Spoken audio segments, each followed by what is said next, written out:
Good morning, everyone. I'm Riley King, and welcome to the Riley King Newscast right here on the Riley King Network. Let's begin. First up, security heightened in New England cities' college campuses for Super Bowl. Let's take a listen to the video from WMUR News 9. You can tell a lot about a tractor by its warranty. That's why Mahindra makes the toughest tractors on earth. With steel, not plastic. Backed by the industry's best limited powertrain warranty, period. Not 5 years, not 6 years, but a full 7 years on select models. No wonder the other guys are green with envy. Chapel Tractor, where you'll notice the difference since 1955.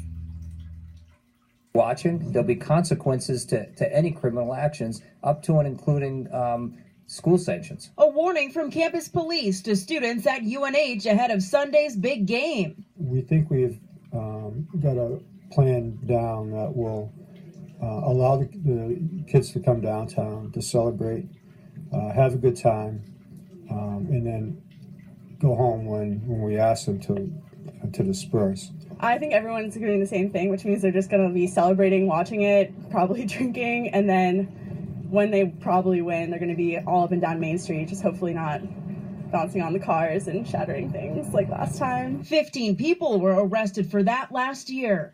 And authorities sent out a message alerting students to be respectful after the game, not only on the Durham campus, but also here in Manchester as well as Concord. In the meantime, authorities in Boston are also preparing.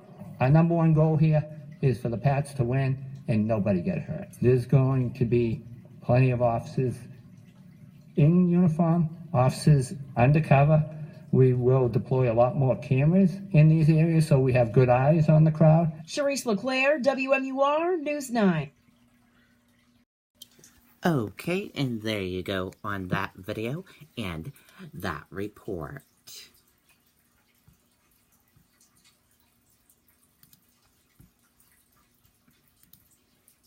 Massive fire breaks out in hardware store.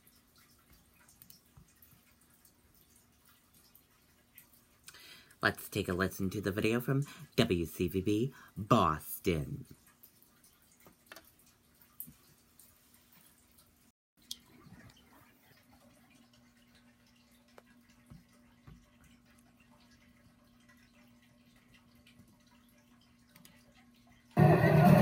Bricks rained down on the sidewalk as the front facade of the building gave way. It just all of a sudden just went right down. The flames tore through Flint hardware. When I heard the explosion, the ground actually shook that I thought I was in an earthquake. And explosions rattled the neighborhood. You know, any hardware store, it's got propane in there, it's got flammable liquid, it's got combustibles. Thick black smoke made this firefight even more difficult. You couldn't see your hand in front of your face at ground level. And the strong winds threatened to spread the danger.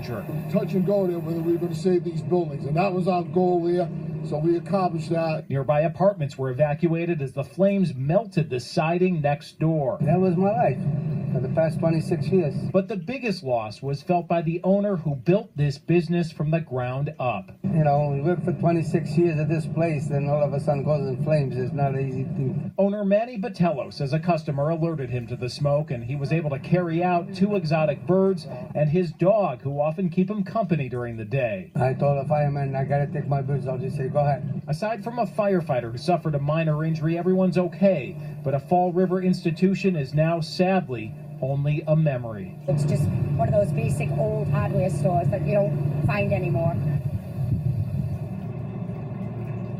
Now, the owner of this hardware store says that this fire started somewhere in the heating system, but tonight firefighters are still trying to confirm the exact cause of the fire.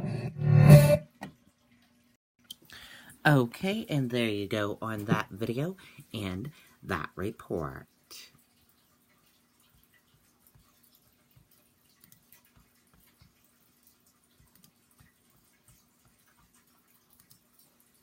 Local sports bars gearing up for Super Bowl. Let's take a listen to the video from News 8 Erin Dixon in Maine. Oh, you don't look so hot. Rough night? Ugh. Oh, well, actually, that's the problem. You're on antibiotics. Antibiotics can kill the good bacteria as well as the bad, and that's bad news for your tummy, unless you use Florastor. Unlike many other probiotics, it's naturally resistant to antibiotics and protects the good bacteria in your body. So, take some Florastor. Doctors, well, my orders. Be biotic and drink plenty of fluids. That's right, Megan. Rivalry's undoubtedly one of the best sports bars in Portland, and it's definitely going to be packed on Sunday with hardcore Pats fans. Hopefully no Eagles fans, but, you know, that's coming from a Pats fan, of course. I'm joined now by Annie Brewer. Annie, tell me, what kind of crowd are you expecting on Sunday? Definitely an energetic crowd. We always get a good turnout for Pats games. A lot of Pats fans. Sometimes we get fans from the other teams, so we're hoping there's not too many Eagles fans, just so there's not, you know, a lot of tension going on. But we don't want tension. We want everyone to enjoy the game, of course, and it's definitely going to be packed and crowded. So for anyone who might be interested in coming down to Rivalries, is there any advice that you would give to them or anything they need to know ahead of the game day? Yeah, definitely want to get here early. Sometimes we have fans get here an hour, even 2 hours ahead of game time, just so they're guaranteed a seat. Usually when it gets packed, we do have a wait. If you live close, I would suggest taking a taxi or Uber because parking can definitely get a little chaotic. So those would be my two biggest tips. Awesome. Well, I'm sure it's going to be a lot of fun here, that's for sure. And even though I think that you won't actually be here at night bustling out, so maybe you can enjoy the game yourself. But again, guys, it's going to be a fun night here at Rivalries, and they're definitely preparing for a big crowd. Megan and Steve will send it back to you in the studio. Okay, and there you go on that video and that report.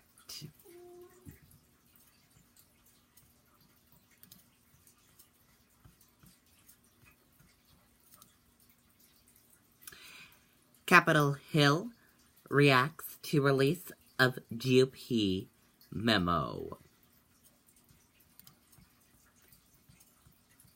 Let's take a listen to the video from ABC News.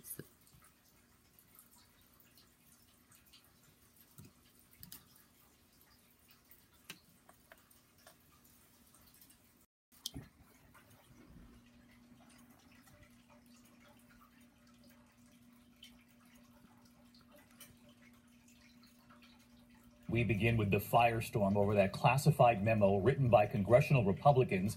President Trump declassifying it, and tonight it's now been made public, despite, quote, grave concerns from the FBI and from the president's own pick for FBI director, Christopher Wray.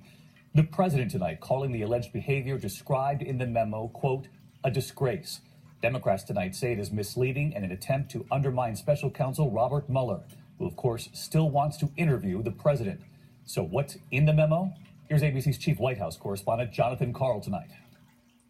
Before the public even saw the newly declassified Republican memo, President Trump was portraying it as a bombshell. I think it's terrible. You want to know the truth? I think it's a disgrace. What's going on in this country, I think it's a disgrace. A lot of people should be ashamed of themselves, and much worse than that. The controversial memo was written by the Republican staff of the House Intelligence Committee, chaired by Devin Nunes, a close Trump ally. The memo focuses entirely on one narrow aspect of the Russia investigation, a warrant to monitor the communications of Carter Page, a former Trump campaign foreign policy advisor. The Obama Justice Department went to a secret intelligence court to apply for the warrant in October 2016. According to the Republican memo, an essential part of the application was the now infamous dossier on Russian meddling and Team Trump, written by former British spy Christopher Steele.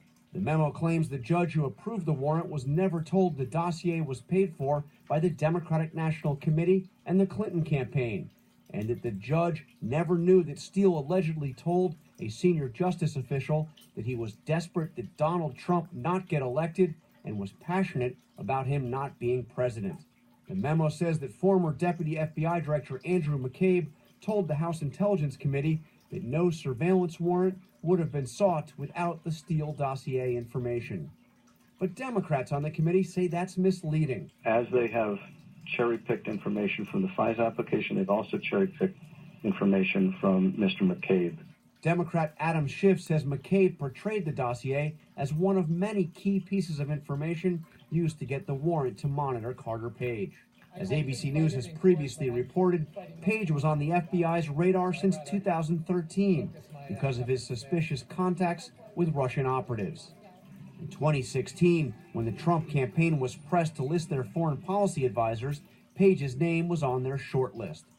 But last year, Page's Russia ties came under growing scrutiny, including questions about whether he ever met with the Russian ambassador at the Republican convention. Did you meet Sergei Kislyak in Cleveland? Did you talk to him? I'm not going to deny that I talked with him. Page has denied any wrongdoing, but the president has distanced himself. I don't think I've ever spoken to him. I don't think I've ever met him. And he actually said he was a very low-level member of, I think, a committee for a short period of time. I don't think I ever met him. Now, it's possible that I walked into a room and he was sitting there, but I don't think I ever met him. The Republican memo released today lists several current and former law enforcement officials involved in applying for the surveillance warrant, including former FBI Director James Comey and Deputy Attorney General Rod Rosenstein, the official overseeing Robert Mueller's special counsel investigation into Russian meddling. Several people close to the president tell ABC News Trump has been deeply frustrated with Rosenstein.